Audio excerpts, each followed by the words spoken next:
Welcome to Inspired Caregiver with me, Michelle Magner. This is the podcast where people who are helping out their older family members come for information, tips, and inspiration on how to make their journey easier. Enjoy this episode of Inspired Caregiver.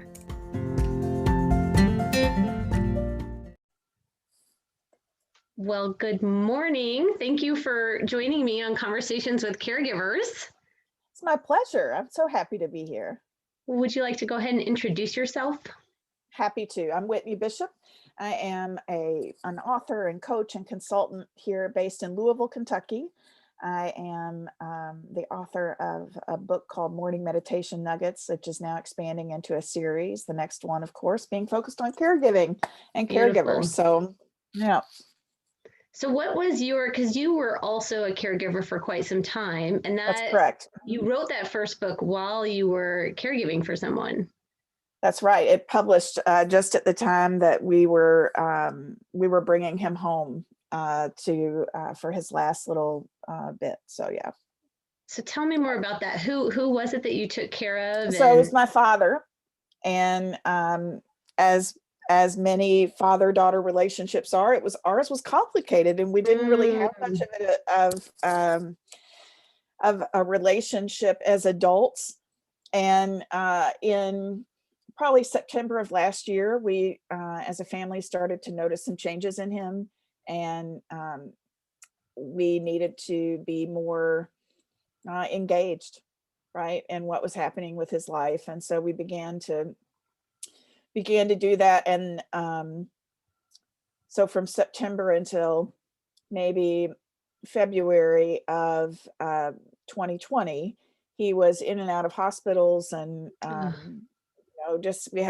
we were trying to help him in his own apartment. He's single and lived alone with home health, but that last hospitalization really set the tone for what was to come. And at the same time, COVID was shutting down places like long-term care facilities where he was transferred to rehabilitate.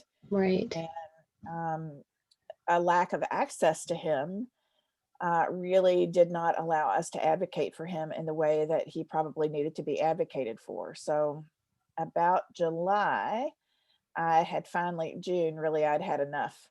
And I began to probe with the social worker, what were some other options? Could I volunteer? Could I work there? What did I need to do in order to be able to have access to him? And they said, well, I said, if I work here, do I have access to him? And they said, yeah, anytime. Right. I said, well, what do you have open? And they said, well, we've got a dishwasher position, and we have something in the kitchen, and we have something for personal care aides. And I said, put me in the kitchen. I know how to do that. Put me in the kitchen. And they did. Yeah. Wow. And so I worked there for 5 shifts, and it did not take long for me to realize that we needed to get him out of there. And we did. And we brought him home, and hospice joined us on that journey. And for 6 weeks, we had a really incredible experience taking care of him, loving him, and then letting him go. There's like so many facets to your story in such a short amount of time. Yeah. Like you just covered a lot of territory. So I think the first question I would have is, what were some of the things that you were noticing? Because he was single, living in the apartment, and several family members were noticing things. So like, what were you guys noticing? And were you all on the same page? Because I appreciated you saying that your relationship was complicated.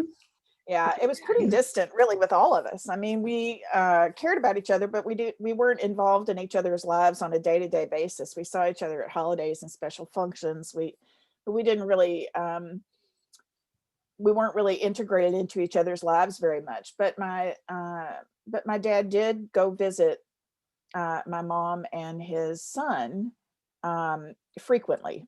So he would disappear for weeks at a time, not showing up over there, not answering his phone, and not weeks, but like a week would go by, and they would reach out and say, have you heard from him? Well, no, well, he's not answering his phone. So then somebody would need to go drive over there and see kind of what was going on. And he would just drop out for periods of time. He would He wouldn't let anybody into his apartment, and we found out why. There were some things going on in his apartment that we had to deal with that were really unpleasant and unhealthy.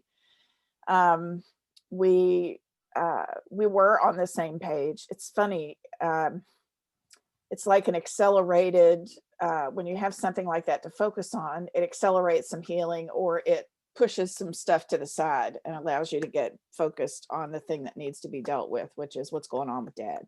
Yeah, I think that's beautiful that your family was able to do that. I think a lot of families also experience a greater divide, like they dig their Yeah. heels in, Yeah. that my position is correct. Yeah. And so it can be hard for families to come Yeah. together. I feel like we're really lucky that way. I mean, we had we have a I guess we had a unique enough situation that there wasn't really anything, there wasn't really any big issue. It was just a lack of connection Yeah, that we had allowed, over yeah, time. And I'm in my 50s, so we're all in our kids are all 30s, 40s, 50s, mom's in her 70s, um and they weren't married. hmm, They'd been divorced since I was a teenager. So, but really his son and his ex-wife were his people. These mm, were the people that were part of his daily life. So the three of them were really united. And they brought me in to say, we need your help. wow, Like, that's we can't. powerful. And so I said, okay, what are we looking at here? So yes, I want to give my family a lot of credit for just doing that. It was Right. really, that was never a question. Um, and so, um, did that answer your question? It did answer my Okay. question. Yeah. No, I think I was really blessed because I cared for both of my grandmothers for 7 years, and she had four daughters. Mhm.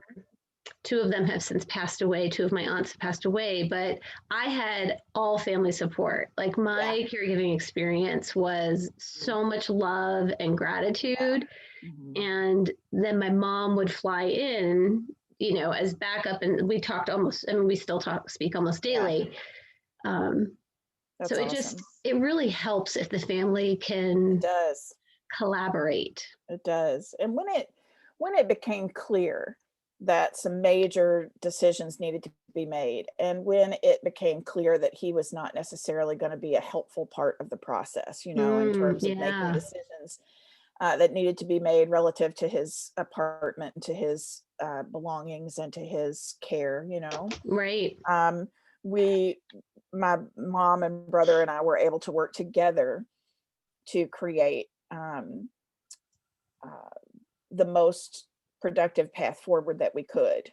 And so it became really clear that he was going to need to be out of his apartment and somewhere else. And if you had asked me um, in September, would you bring him home to live with you? My answer would have, after a long laugh, would have been no, no, I'm not Right. doing that.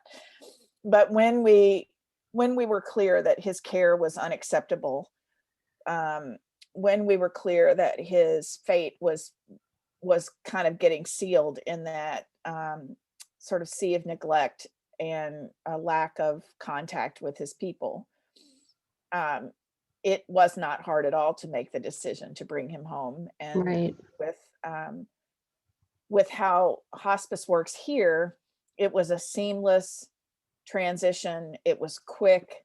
It was of no cost to us. Hmm. It was extraordinary how their presence in the process facilitated us showing up for him the way we wanted to. It's nice to have that third party, sort of a neutral third party that Yeah, are experts in what they do. And I yeah, really love that you all were willing to step into that, because I think a lot of families are reluctant. Like yeah. it's He so didn't want it. hard. Yeah. He did not want it, and so we had to couch it with him in such a way to say, Dad, if you want to not go back to that place, this is our only option right now. This is an immediate option that gets you into our home, that gets you the equipment and the care and the resources that we need to make better decisions later. But we Mm, can't send you back there. Right. You don't want to go back there, and we don't want you to go back there. And this is an Right. immediate way for you to come home. And he said, okay.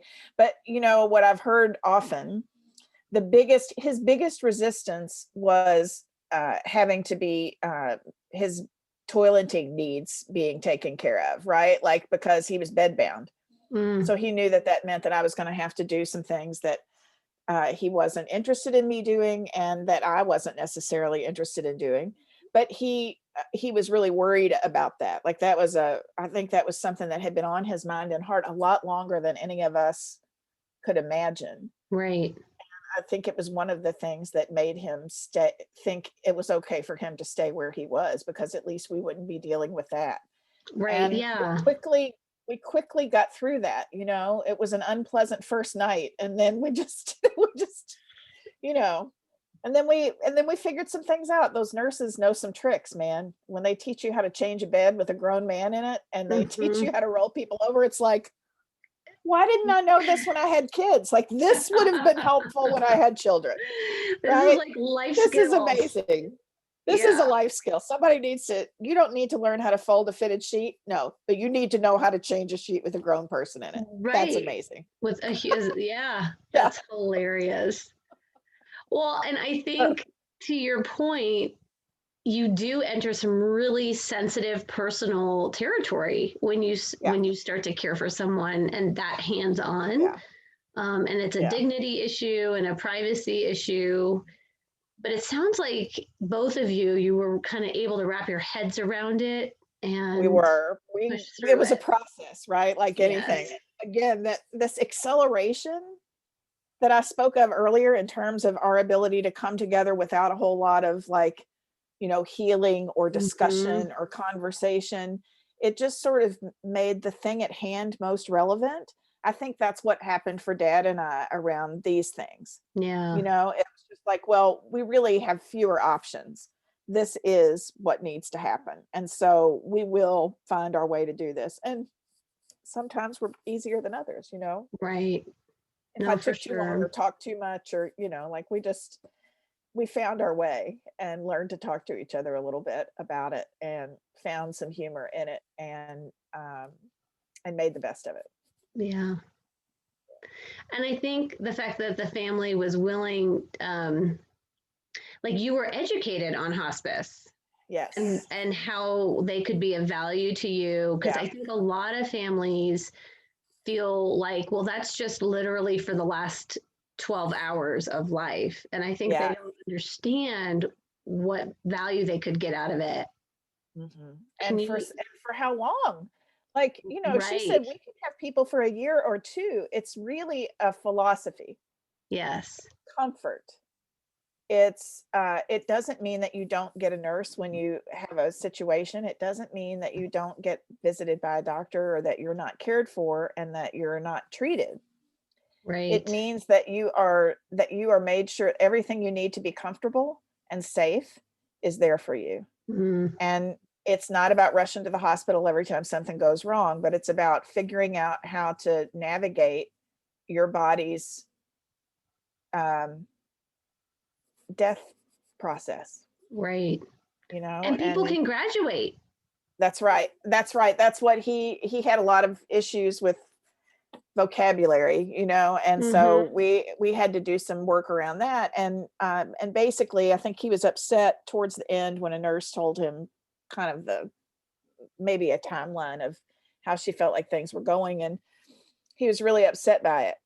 And I said, Dad, if you feel differently, trust that. She's only going by what she knows, by what Right. she's seeing and what she's experiencing. She was not saying that to hurt you. She was doing her best to tell you the truth. And if you don't believe that, if that doesn't feel true to you, then you go with what you got. Because Right. we're going to be here regardless. Right. We're not going anywhere. We're Yeah. here. We're here. So, you know, she has a feeling, you have a feeling, go with your feeling. If Right. that's how Absolutely. feeling about it. And then of course I, had a conversation with her about, probably easy on the doomsday clock, and it's all, it's all good. He did well. He recovered well. Well, and to your dad's point, Dr. Bruce Lipton wrote that book, Biology of Belief. I don't know if you've read that, I but haven't. That's it's fascinating. He really unpacks how our thoughts and beliefs can transform our healing or life experience. Biology of Belief.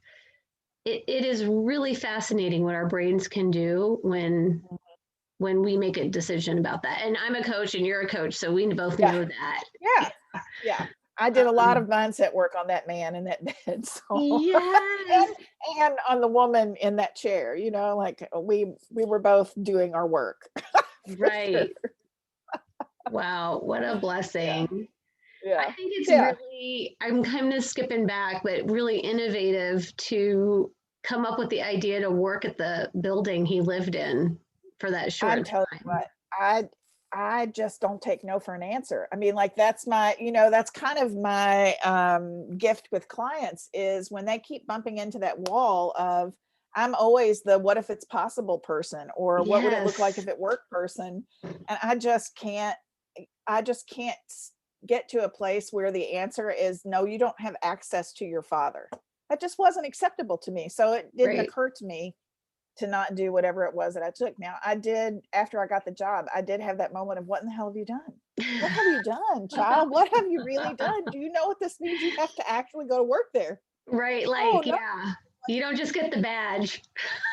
I mean, I think that was part of in the back of my head. That was kind of part of the deal, but it was a great source of delight and conversation in the family. Like Yeah. everybody was like, "Man, you just don't give up, do you?" I was like, "When have I ever?" Like, Right. are you not? Are you new? Right. This is who I've Yeah. always been since I was 2. You know, Have you so have you done your Clifton strengths? Do you have maximizer in your strengths? I do. Yeah, so do I. It's like there's Yeah, always a better way. I know. always. I So always it like I was. know. I kind of prayed about it too. I was like, if this is meant to be, let this be easy. You know, like I certainly on paper don't look like the kind of person who is qualified for that kitchen job. Mhm. So I was really concerned about that because it had been 40, I don't know, maybe 35 years since I'd worked in a restaurant or a kitchen, you know. Yeah. And so I said, when he asked me about my experience, I said, well, I worked in the restaurant business from the time that I was 14 until I was, 24. So I have 10 years of experience. And he was like, okay, 10 years of experience. Like it was so easy. They just Yeah. processed. Yeah, that's good. And and and the rest is I mean, when I showed up, he just looked, I didn't tell him because I didn't know what the outcome was going to be. I didn't want to, it was hard to talk to him on the phone. He just Yeah. didn't like talking on the phone. He didn't want to do FaceTime. And so I got finished with my interview and I said, "Can I see him now?" And the guy looked at me and he goes, "Well," and the nurse who had done my drug test or whatever, she said, "Why don't you give her a tour of the building?" Oh, They walked me straight back to him. Like yeah. it was such a validation that Yes. okay, Yes. you're in. And so they Yeah. took me back to see him. It was the first time I'd seen him in months. Yeah. And so it was just, and he just was just stunned. "What do you mean you're working here? You have a business. What are you doing?" And I said, "Don't worry about what I'm doing. Just know that I'll be here. Oh See my you next, gosh. like I'm going to see you soon." He was like, "What?" This makes me all teary. Oh, well, yeah, I think about Yeah. it too and get a little teary, but that look on his face, he was really just like, could not believe it. Yeah. And then the day that I showed up for orientation, I walked by his room. I stuck my head and I said, "I'm going to orientation." He said, "Come in here." And I came in. He said, "I don't want you to work here." And I said, What? "Why don't you want me to work here?" And he said, "Because this is where people are getting sick. I don't want you to get sick. I don't want, you've got Oh, those babies at home and I don't want you to get sick." And I said, "Dad, I'm going to take care of myself. I promise. yeah. I'll come see you Oh, after orientation." But he said, "I don't want you to work here. I want you to look at the news." And I said, "Okay, I'll come back and talk to you." But yeah. he was really concerned. He was worried. And then he was grateful. Mm, He would say, "Just sit with me for a while." I'd come up at every break and sit with him. And, his diet, he wasn't eating. He was basically malnourished. mm, And I was able to take care of that. while I was there, bringing him other things that I knew he would like, and then with me there helping him eat it, Right. because he had trouble with that. And I um, I got clear about the kinds of things that they were aware of and the kind of things that they weren't aware of. And Right. it just got really clear that this was a deteriorating situation. So I talked to my mom and my brother, and I said, I think they're going to let you have a visit with him tomorrow. They were like loosening things up a bit. Yeah. And so I said, when you come in, I think you will agree with me that he has to get out of there, and that he has to get out of there soon. And Chris and I are willing to take him home as my husband. We're willing to bring him home, but I have to have your help. Like, I have to have your help. Right. So if you don't agree with me, then we need to have a conversation. But if you agree with me, we have to get him out of there fast. And I need you and Jason on board. And she said, okay. And when they got there, sure enough, it was so clear to both of them. Yeah. And that was the first time they'd been able to see him other than through glass a couple of times. And they agreed, and he was out of his mind. His blood sugar had dropped. And so my mom, who's a retired nurse, suggested that they let him go to the hospital to be checked out. And he never went back. Hmm. We went in and got his personal belongings, and I quit. Yeah. You were going to keep that job. I quit. It's so brilliant that, I mean, you had to have a lot of confidence in saying, I'm going to need help. Yeah. That's brilliant, because I think the caregivers are burning out our minute by minute every day.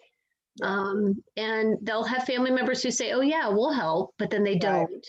And I think it's just, as a caregiver, it's so important to make the boundaries clear, ask for the help, and be specific. Like, people, when they say, I'm going to need help, like, say, I need you to handle picking up medication, and being really specific.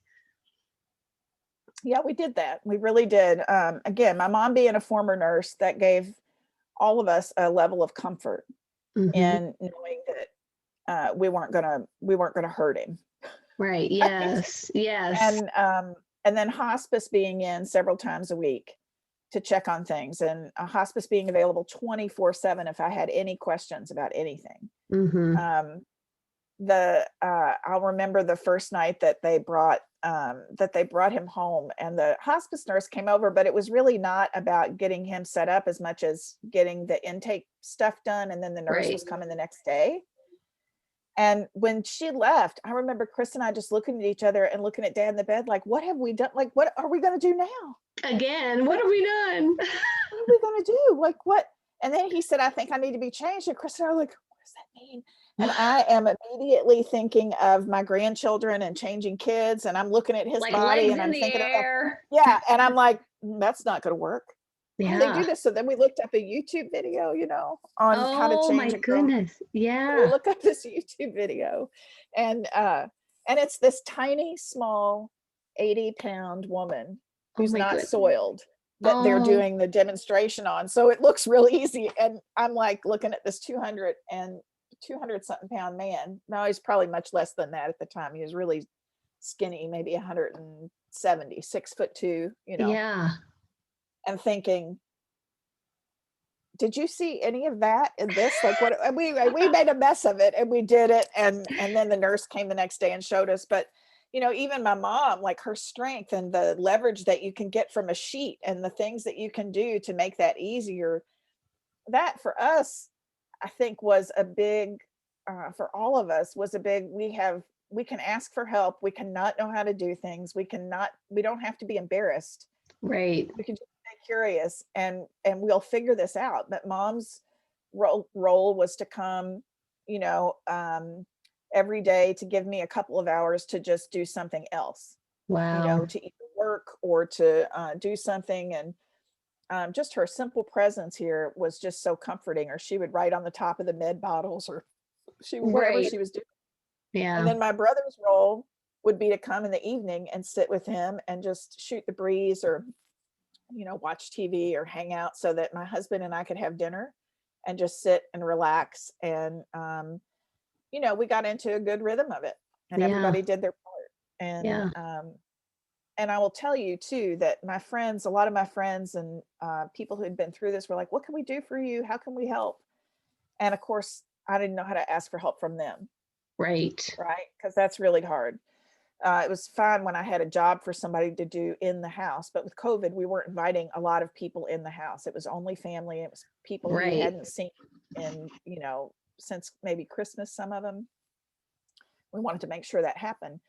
But people did the most amazing things and taught me how to take care of other people who were going through this. They just dropped things by on the porch and then would text and say, there's a little something on your porch. Have a good day.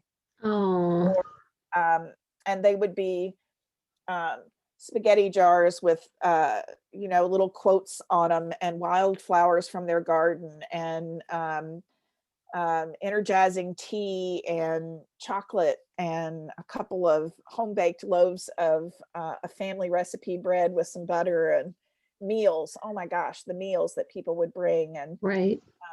all of those and the little cards in the mail. Just all of those little things meant so much and helped me feel so much less alone. Mm. And then I wrote a lot during that time. I wrote a lot. I shared a lot on my social media platforms. And that is where the guts of this next morning meditation books will come from, is just the other caregivers who reached out to me, who helped me understand what was going to be happening and what I might be going through, and validating what I was having in the moment, and not trying to fix it or change it. Right. Honor it and to say, yeah, this is what this feels like, was really helpful. And just not expecting me to figure out what I needed, but just tapping me on the shoulder in some way and saying, we love you. But the meals and the little treats and the little flowers, there were fresh flowers everywhere in this house at all times. And it was wonderful. Oh, that is wonderful. And that's so helpful because people want to help. And it's hard to think past like the task at hand. Yeah. And I think it's critical for caregivers to let people in. It's so isolating. It is so isolating. And, I think maybe one of my favorite gifts came very early in the process. A good friend, like, again, we're talking about this changing piece, like this so hard.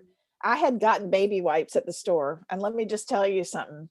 You need a bigger wipe. That's right. And there are such a thing. There's such a thing. And I didn't know. Just didn't know. And so my girlfriend, who'd known my father and we've been friends for our whole lives, showed up with 3 giant packs of adult wipes. And I was like, you are my savior. Like this is going to change my life. Yeah, literally a game changer. That is so funny. It was just so hilarious. You don't know what you don't know.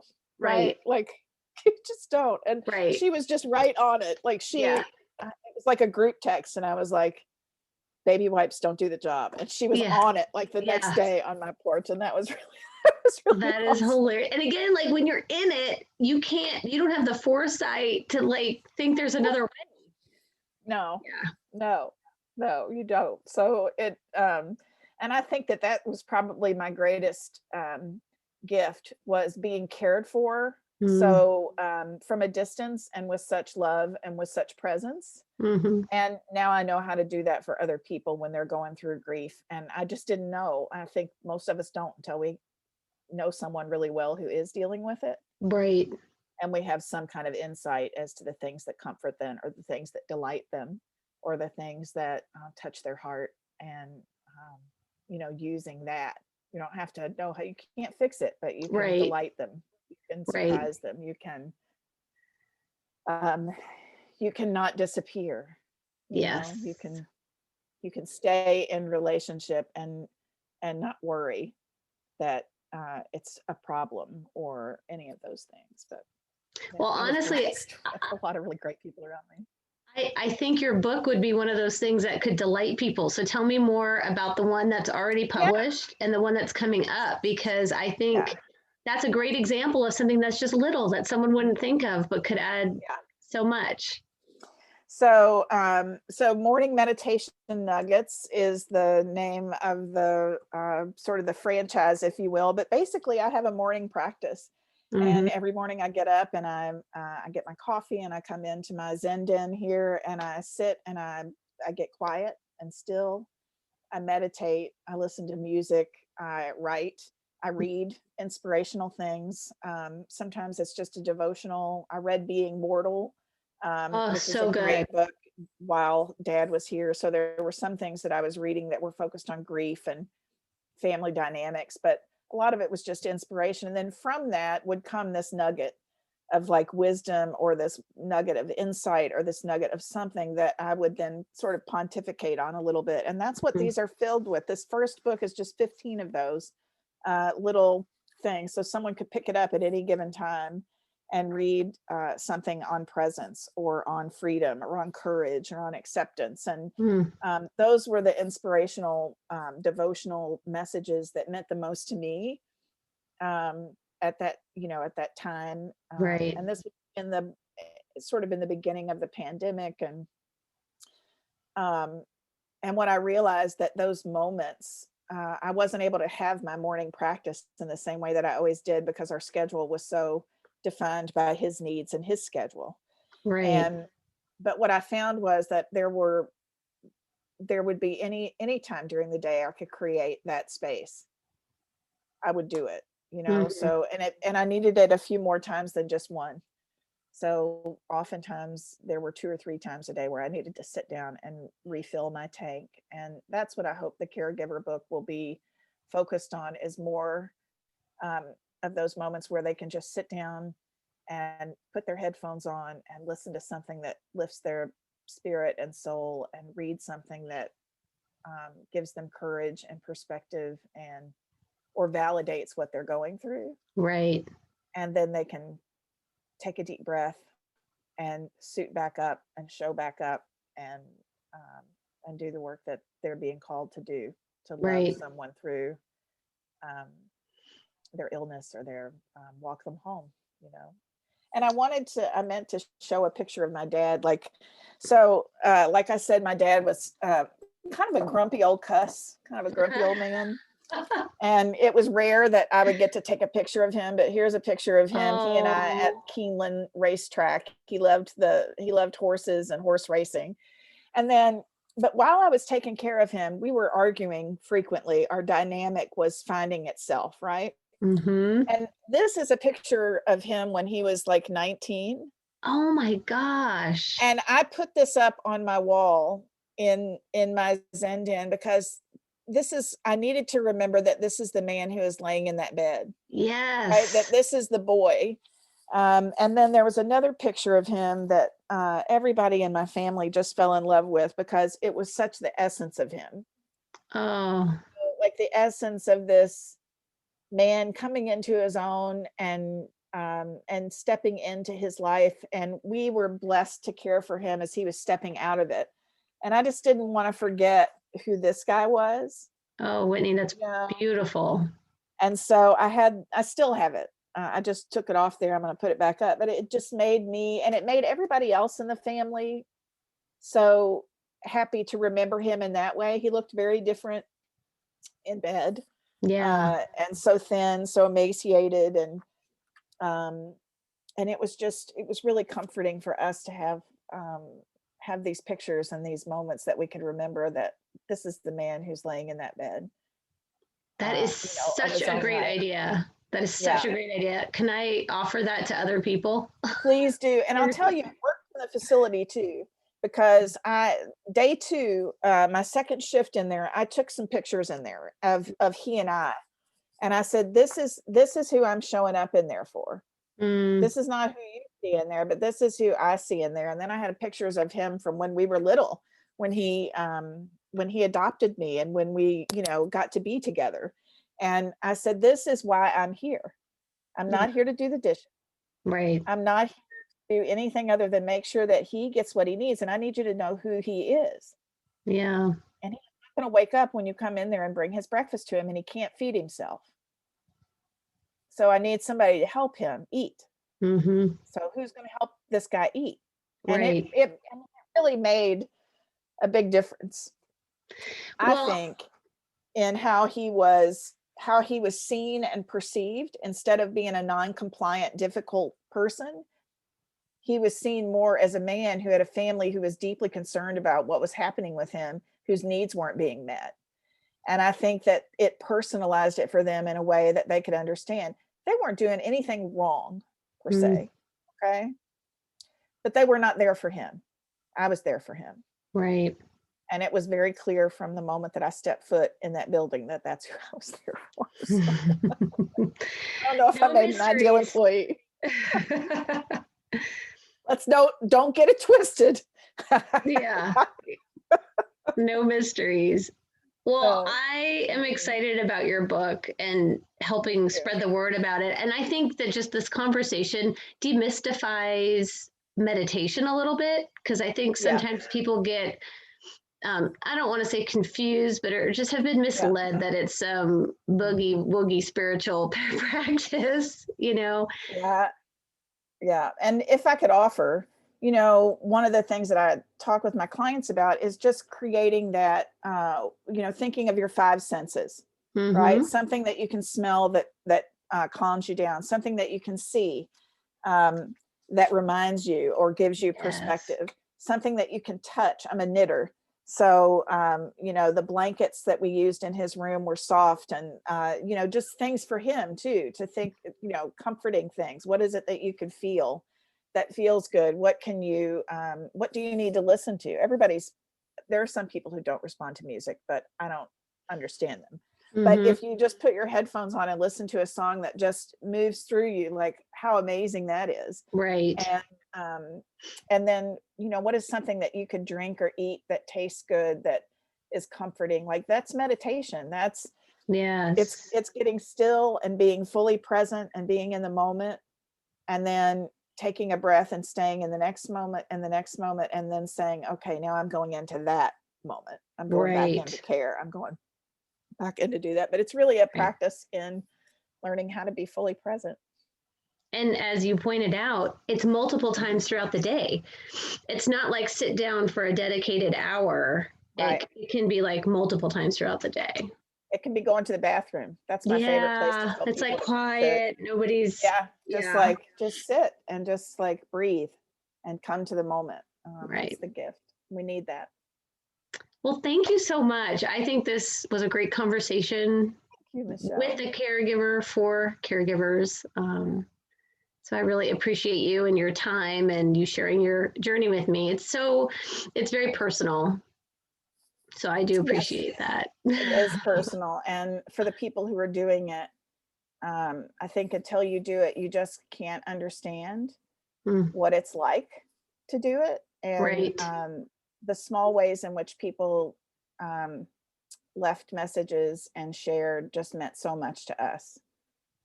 So don't forget, it doesn't have to be a big grand gesture, just something simple as I see you. And I love you. I'm thinking about you. Yeah. Well, thank you. I just so appreciate you. Thank you.